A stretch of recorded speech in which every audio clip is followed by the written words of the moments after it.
The forest glowed blue in the darkness. Jisoo stumbled between the massive trees, her hand pressed against her side where the wound leaked through her fingers. 3 days had passed since the raiders came. 3 days since they burned her research station and killed her team. 3 days of running. Her head felt heavy and hot. Fever, she knew. The wound was infected. She had used the last of her medicine yesterday. Now there was only the forest and the pain and the certainty that she would die. Here on this alien moon. VELRITH-7 was supposed to be safe. The colonial map said this sector had dangerous wildlife but no intelligent threats. They were wrong about the raiders. Maybe they were wrong about the wildlife too. Jisoo heard them in the darkness sometimes. The Velkarn. Massive creatures that moved like wolves but stood tall as horses. Their fur shimmered silver and black in the blue glow of the forest. She had studied them from a distance for 6 months before the attack. Beautiful creatures. Deadly creatures. They hunted in packs and their howls carried for miles through the trees. She was in their territory now. She had no choice. The raiders controlled everything else. A sound made her freeze. Not the raiders! Something smaller, crying. Jisoo followed the sound, her scientific curiosity stronger than her survival instinct. That had always been her problem. Her mentor used to say she would pet a black hole if it looked interesting enough. She found the burrow in a small clearing. Rocks and dirt had collapsed across the entrance. The crying came from inside. High-pitched chittering sounds, cubs, Velkarn cubs. Jisoo knelt beside the hole. Her rational mind screamed at her. The parents would return. They would kill her for being near their young. She should run. She should hide, but the crying continued. She started digging. Her hands were clumsy with fever. Blood from her wound dripped onto the dirt. The rocks were heavy. Each one she moved felt like lifting a mountain. But she kept going. The first cub appeared in the hole. Small compared to the adults, but still large as a full-grown dog. Its fur was soft gray, not yet the silver and black of maturity. Its eyes were closed. It chittered and cried, searching for warmth. Jisoo pulled it free and set it gently aside. It stumbled on weak legs, calling for its mother. She dug more. The second cub was stuck deeper. She had to reach into the hole up to her shoulder. Her wound screamed in protest. Fresh blood soaked through her suit. But she felt fur and pulled. The second cub tumbled out, shaking dirt from its coat. The third cub was the hardest. The largest of the three had pushed deepest into the collapsed burrow. Jisoo had to move a boulder that should have required 2 people to lift. She used a broken branch as a lever. Her muscles trembled. Her vision went dark at the edges. But the boulder shifted, and the third cub squeezed through the gap. All 3 cubs huddled together, chittering and crying. They were cold, frightened, alone. Jisoo sat back against a tree. She had nothing left. Her body was shutting down. The fever burned through her like fire. She could hear her heartbeat in her ears, too fast, too weak. This was it then. She would die here. At least she had done one good thing. The cubs stumbled toward her. They pressed against her body, seeking the warmth she barely had to give. Their soft fur tickled her hands.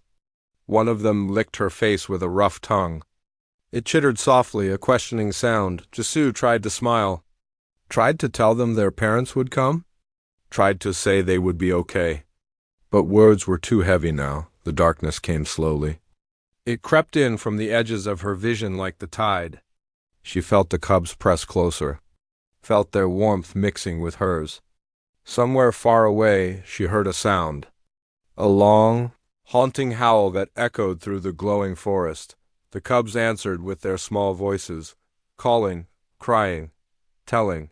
The darkness where they were, Jisoo's eyes closed. She felt herself falling, though she was already on the ground. Falling into darkness.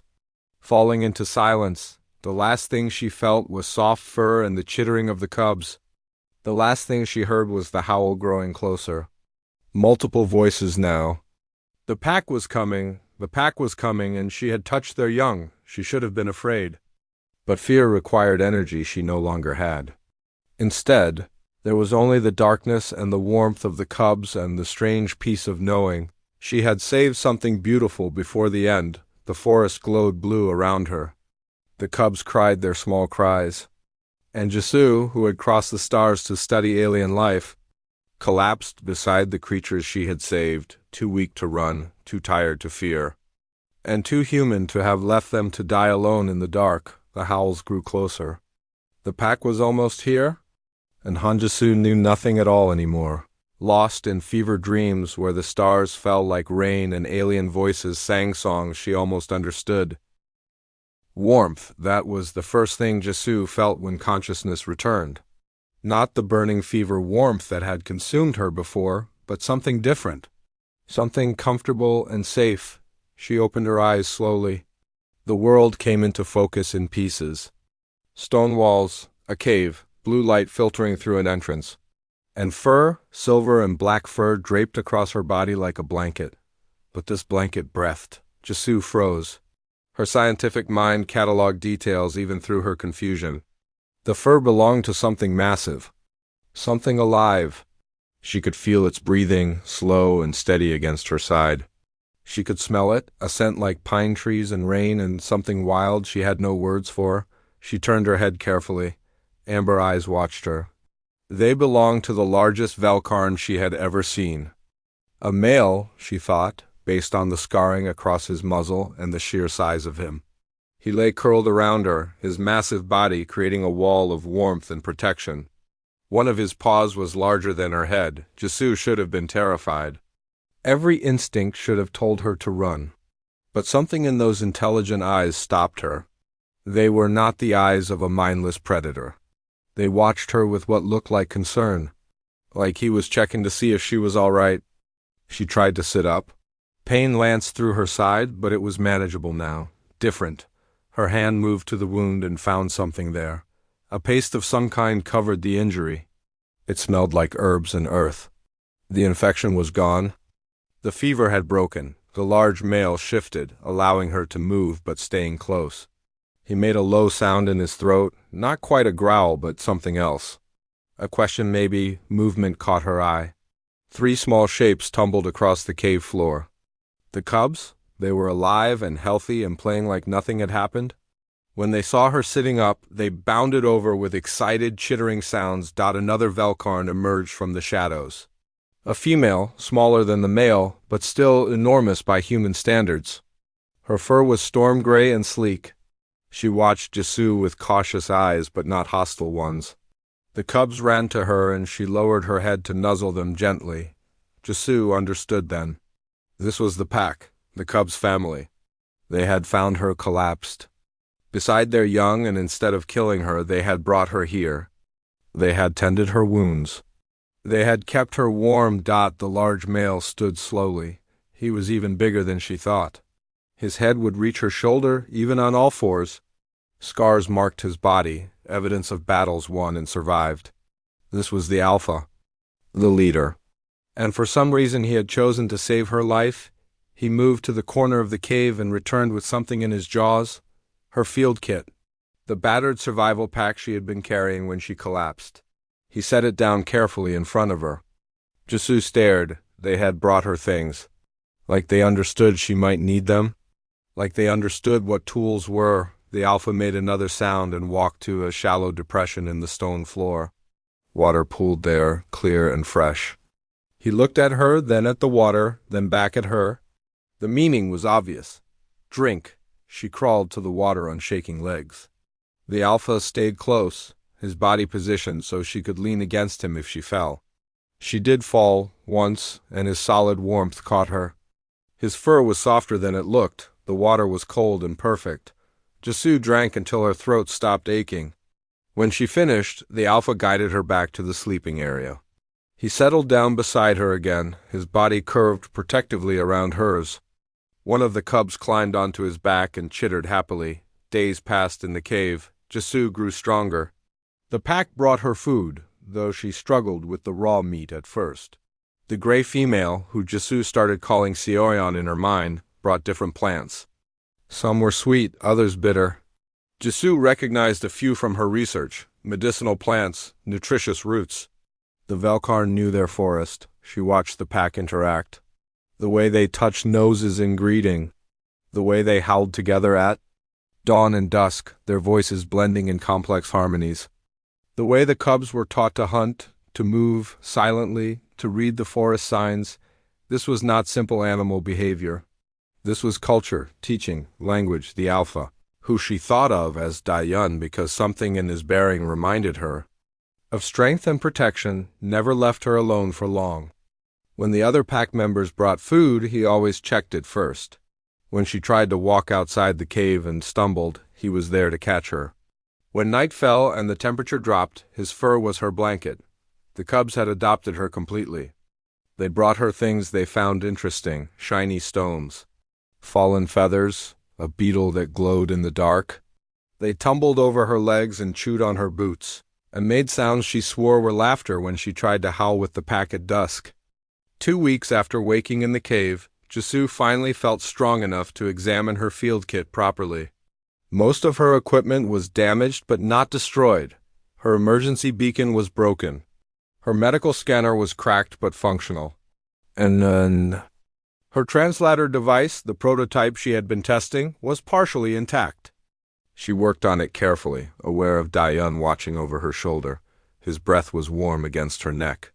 The cubs played nearby while Seoyeon groomed them with patient attention. When Jisoo activated the translator, static filled the air.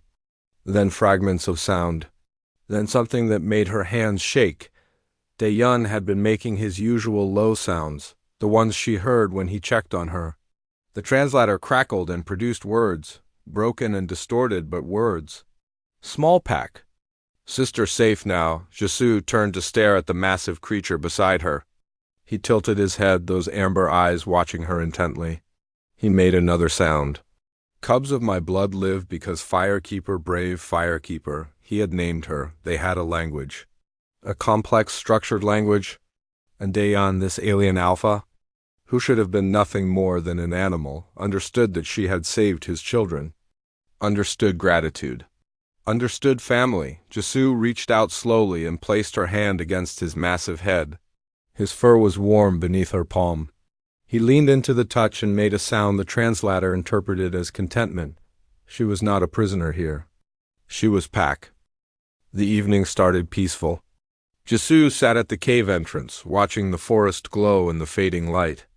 The cubs wrestled nearby while Seoyeon watched them with patient eyes. Daeyun stood at the ridge above the cave, his silhouette dark against the blue-lit trees. He was always watching, always protecting. Then his ears flattened. A low growl rumbled from his chest. The sound made Jisoo's blood freeze. Seoyeon was moving instantly, herding the cubs deeper into the cave.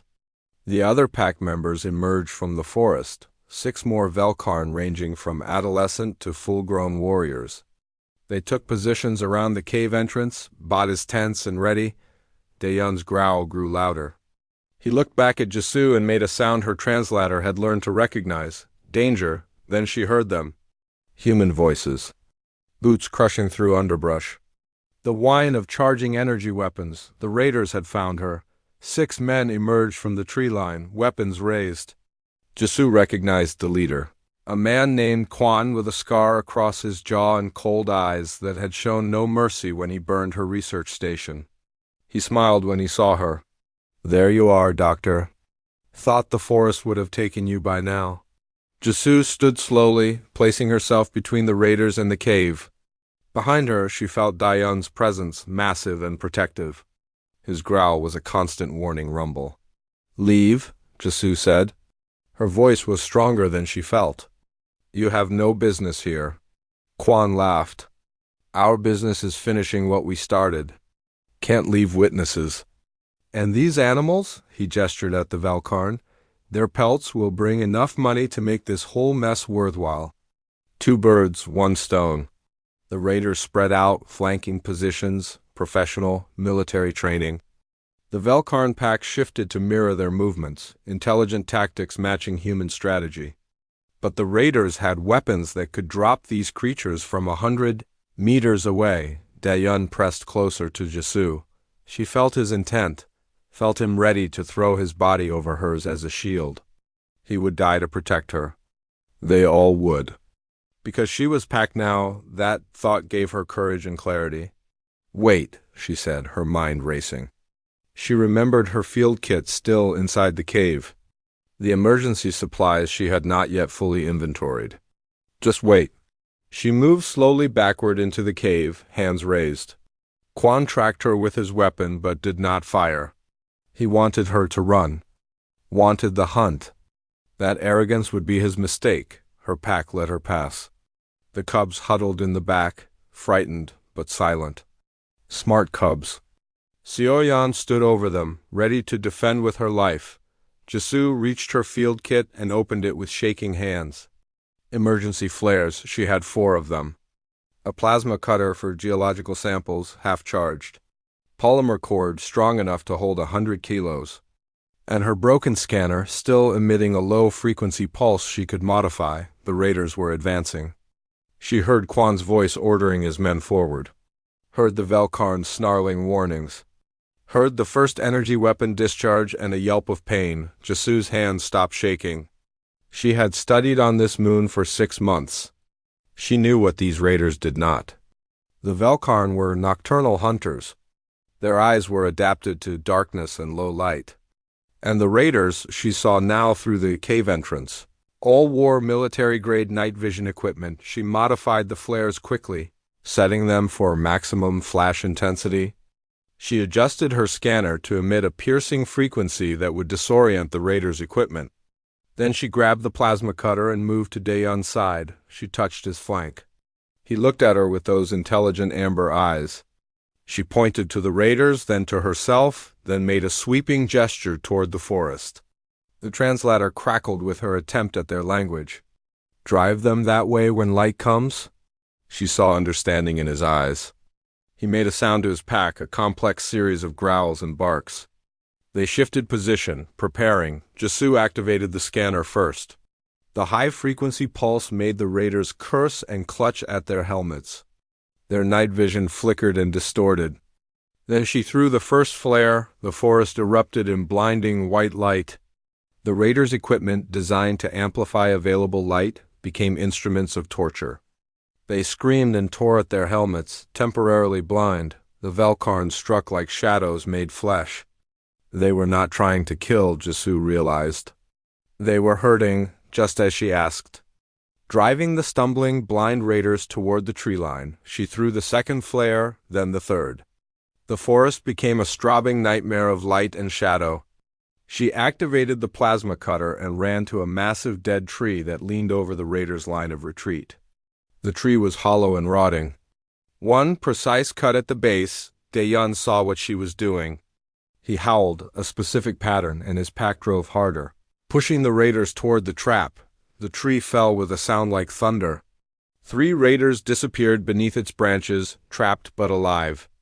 The others broke and ran, straight into the forest beyond the pack's territory, where Jisoo had learned another Velkarn pack held domain. A pack that Daeyeon's howls were even now alerting to the intruders. Silence fell. Smoke from the flares drifted through the trees. The trapped raiders groaned but did not fight. They had lost their weapons in the fall and their night vision equipment was destroyed. Jisoo stood with the plasma cutter still humming in her hand, breathing hard. Daeyeon approached her slowly, checking her for injuries with his nose. Finding none, he made a sound that the translator interpreted as approval. Pride, even? The other pack members gathered around her.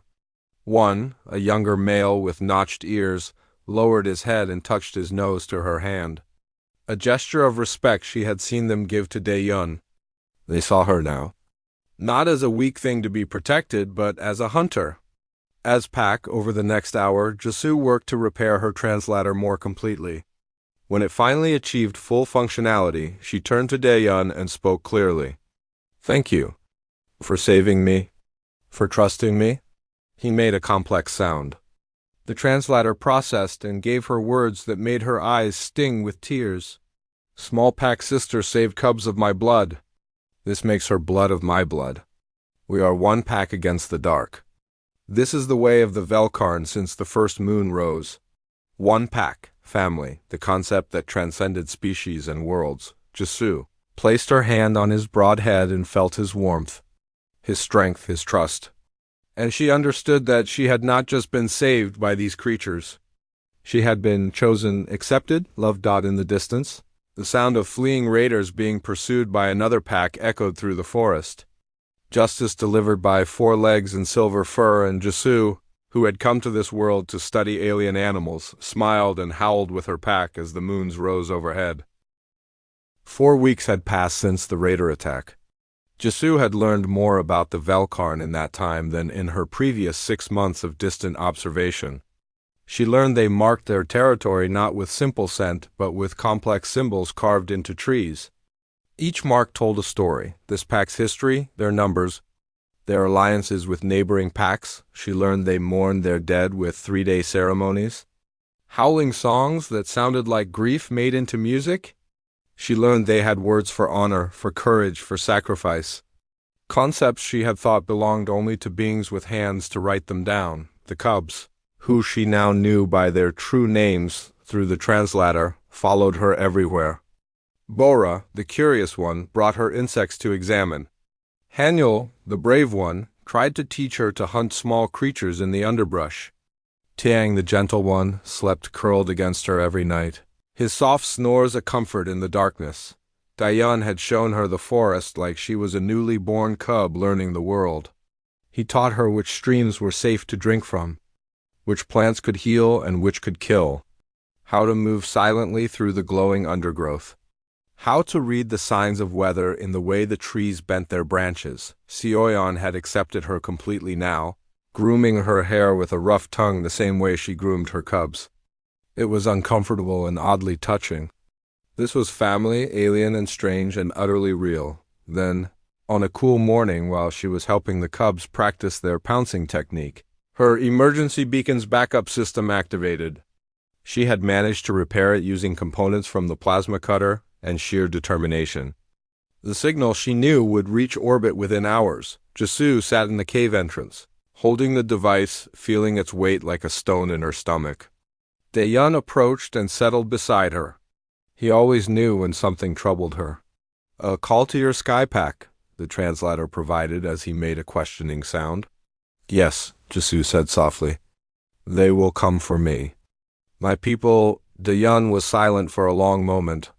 Then he made a complex series of sounds that the translator took several seconds to process.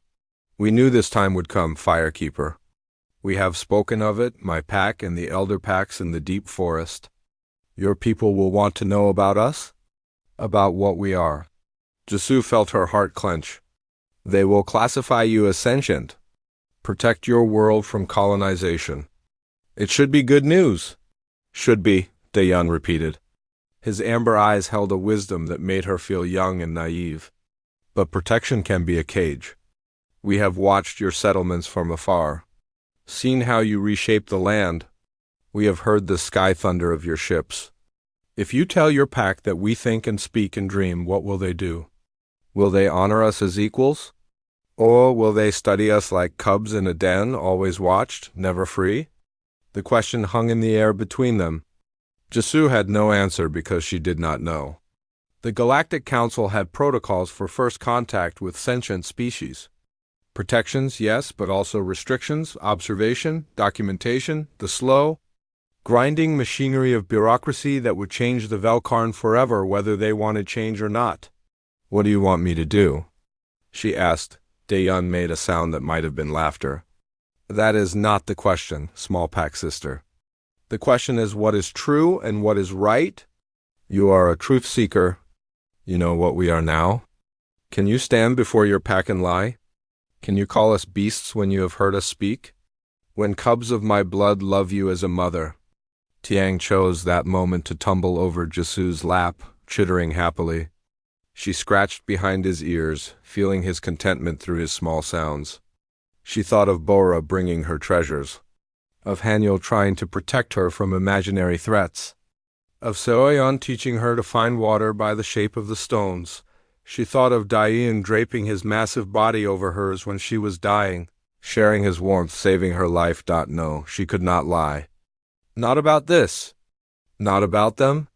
I will tell the truth," she said. I will tell them you are people, that you deserve respect and rights and the freedom to choose your own path among the stars. But Daeyeon, that will change everything. For you, for your cubs, for every Valkarn on this world. Change comes whether we wish it or not, Daeyeon replied. The raiders prove that. Your settlements grow. More skyships arrive. We can hide and be discovered on your terms, or we can stand and be discovered on ours. I choose to stand, but not all packs agree. He made a howl then, a calling sound. Within minutes, 5 other Valkarn arrived. Elder members of neighboring packs, Jisoo realized.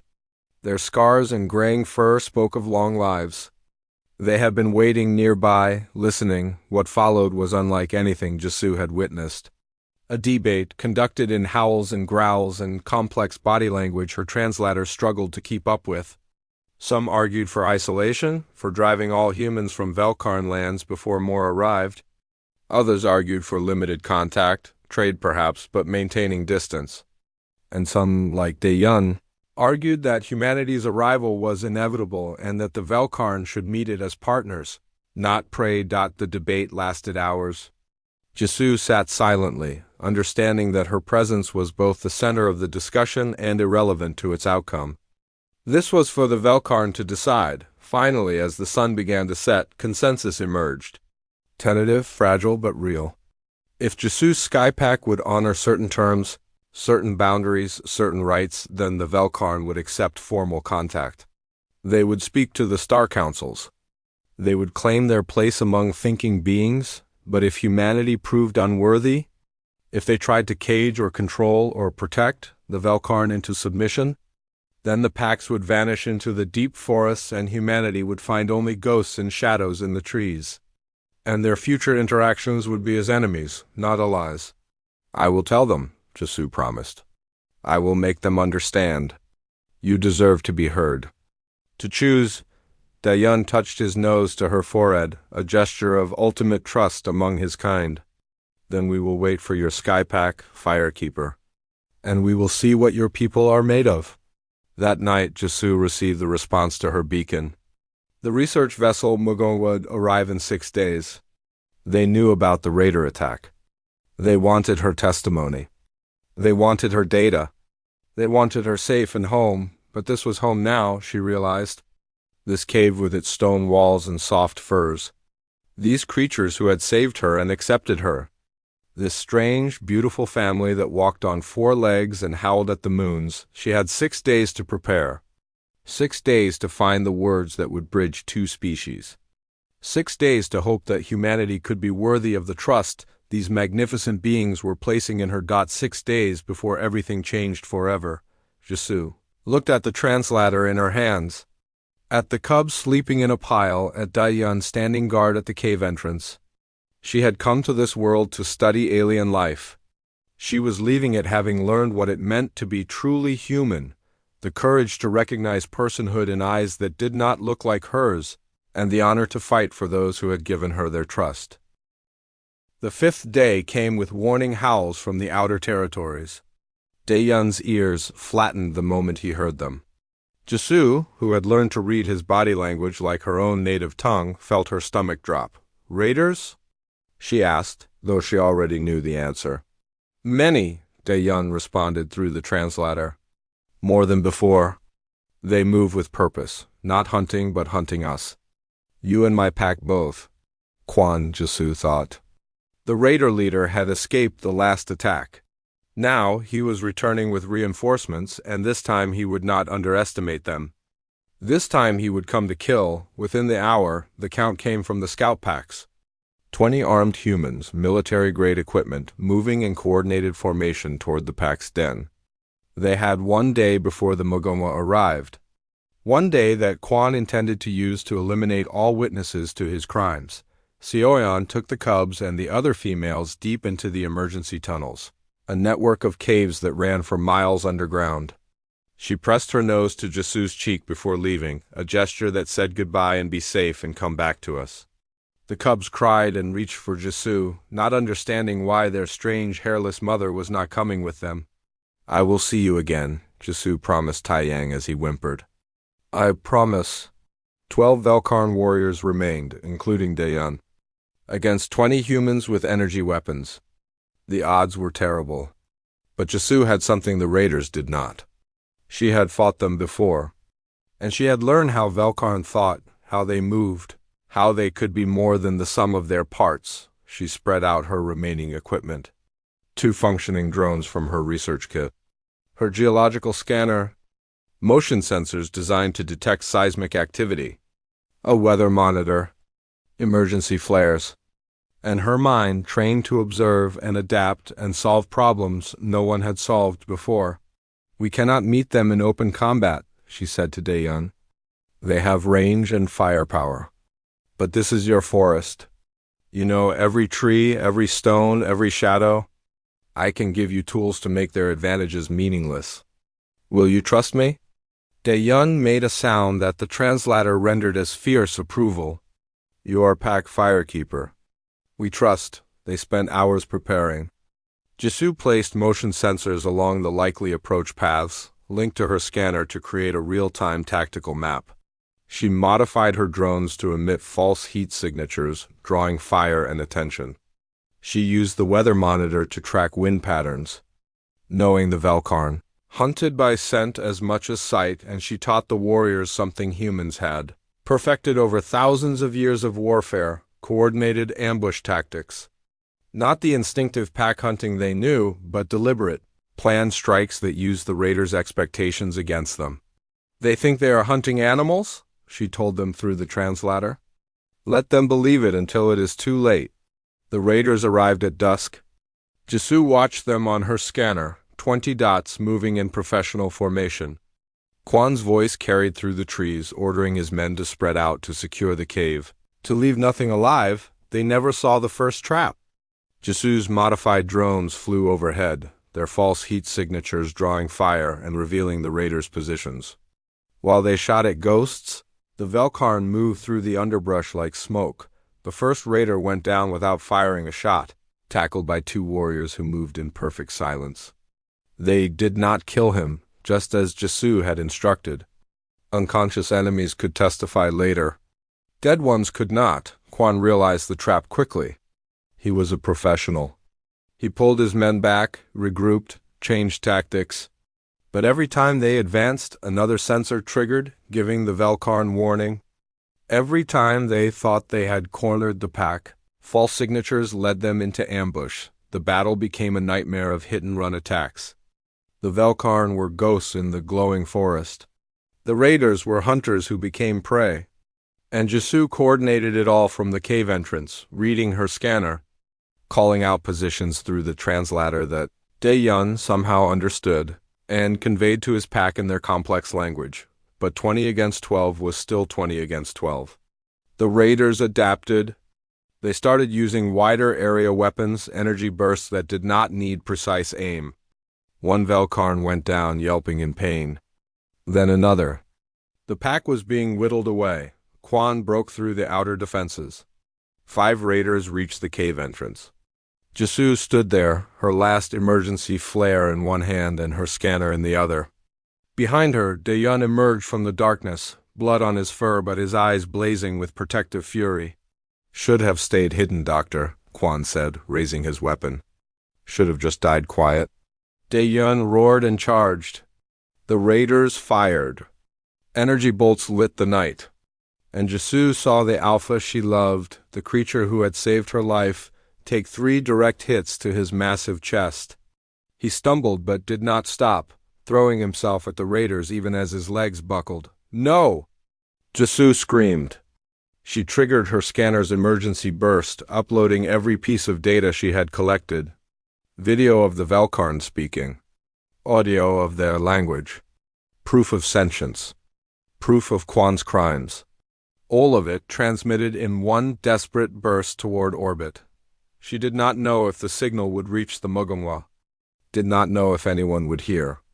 But she transmitted it anyway, even as Kwan's weapon swung toward her. The blast never came. Thunder rolled across the sky. Not thunder, engines, drop pods cutting through the atmosphere like falling stars. The Mugunghwa had received her transmission. and they had not sent a science vessel to extract one person, they had sent Marines. The pods crashed into the forest around them. Armored soldiers poured out, weapons raised, voices shouting orders in 3 languages. Quan and his raiders found themselves surrounded by colonial military forces, and the charges read aloud included murder, illegal poaching, and assault on a potentially sentient species, because they had heard the transmission, heard the Velkarn speak. Heard enough to change everything. Jesu ignored all of it. She ran to Dayun's side where he had collapsed, his breathing shallow and pained. The cub's father, Sioyan's mate, her friend, her pack. Stay with me, she begged, pressing her hands to his wounds. Please stay. His amber eyes found hers. He made a soft sound that the translator barely caught. Firekeeper kept promise. Skypack came. Skypack heard us. You are not dying today, Jesu said fiercely. You will meet the Galactic Council. You will speak for your people. You will see your cubs grow. I will not let you die. Do you understand me? I will not allow it. The Marines had medics. Human medics who had never treated an alien but who tried anyway, because their doctor ordered it and she clearly knew what she was doing. They had veterinary protocols in their databases. They had plasma sutures and broad-spectrum antibiotics and the simple, human determination to save a life because it was a life worth saving. Dayun survived the night. And the next day, and when the Galactic Council representatives arrived, summoned by the Mugunwa's emergency protocols, they found a human woman sitting vigil beside an enormous alien predator. Refusing to leave his side even for formal proceedings, they found Velkarn packs gathered at the forest edge, watching and waiting to see if the Skywalkers would honor their promises or prove to be just more sophisticated raiders. The trial of Quan and his men was swift. The evidence was overwhelming. But more important was what came after. The Galactic Council, presented with undeniable proof of Velkarn sentience, extended formal first contact protocols. Protected world status. A seat at the negotiating table, not as subjects to be protected but as equals with sovereignty over their own world. Dayun, recovered enough to stand, was the first to address the council. Jesu stood beside him, translator active, and watched as this magnificent being who had saved her life now spoke for his entire species. We are the Velkarn, he said, his voice carrying through the translator to dozens of species across the galaxy. We are not beasts to be hunted or curiosities to be examined. We are people. We hunt, we love. We teach our cubs. We honor our dead. We dream of the stars. And we choose this human, Firekeeper Jesu, as speaker for our words to your many packs. She proved her honor in blood and courage. She is one of us, and we are one with her. The council accepted. Trade agreements were drafted. Cultural exchange programs proposed.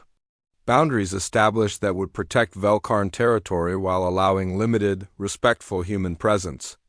It would take years to sort out all the details. Decades, maybe. But the foundation was laid. That night, Jesu sat at the cave entrance with her pack. The cubs tumbled around her legs, bigger now but still playful. Sioyan groomed Dayun's healing wounds with patient attention. The other pack members dozed in the warmth of the den. You will have to leave sometimes, Dayun said softly. To speak with the councils? To bridge the packs. I will always come back, Jesu promised. This is home. You are family. Dayun made a sound that was pure contentment. He shifted his massive body until he could drape his head across her lap. The same gesture of trust and affection he had shown her that first day when she woke beneath his fur dot above them. Ships moved across the night sky. Human ships, Velkarn observers aboard them, the first of many exchanges. The galaxy was changing. 2 species were learning to speak the same language. And it all started because one human woman had collapsed beside 3 cubs and an alpha had chosen mercy over vengeance.